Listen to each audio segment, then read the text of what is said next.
જો મિત્રો આ ચાઇનીઝ સમોસા આપણે લઈ આવ્યા છે ને આ મનીષા જો ખાય છે હવે ને હવે બપોરની રસોઈ શું કરવાની છે કઈ ખબર નથી. મનીષા શું કરવાની બપોરની રસોઈ? શાક બની ગયું છે, ચોળી બટેકાનું અને રોટલી બનાવવાની છે. એવું છે એમને, સરસ લ્યો. તો ચાઇનીઝ સમોસા જો એ ખાઈ લીધા છે હવે બપોરે હું ખાઈને હું ખાઉં છું.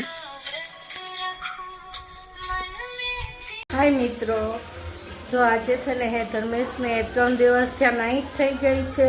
ધર્મેશ 3 દિવસ ત્યાં નાઈટમાં જાય છે તો ધર્મેશ સૂતા છે અને 5:30 વાગી ગયા છે તો ધર્મેશને જગાડવાનો સમય થઈ ગયો છે ને હું રસોઈમાં બનાવું છું કટોલાનું શાક ને ચા ભાખરી. તો ધર્મેશને ચા વગર ન ચાલે, ચા દૂધ ભેગું કરીને ખાવા જોઈએ એટલે ધર્મેશ માટે ચા મૂક્યો છે અને કંટોલાનું શાક બને છે. ગાઈઝ જોઈ શકો છો.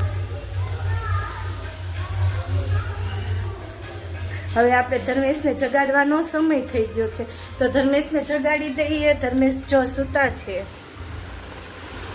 જો ધર્મેશ સૂતા છે તો ધર્મેશને આપણે જગાડવાના છે.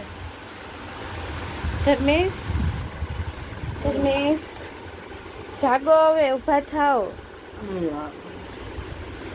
જો ધર્મેશ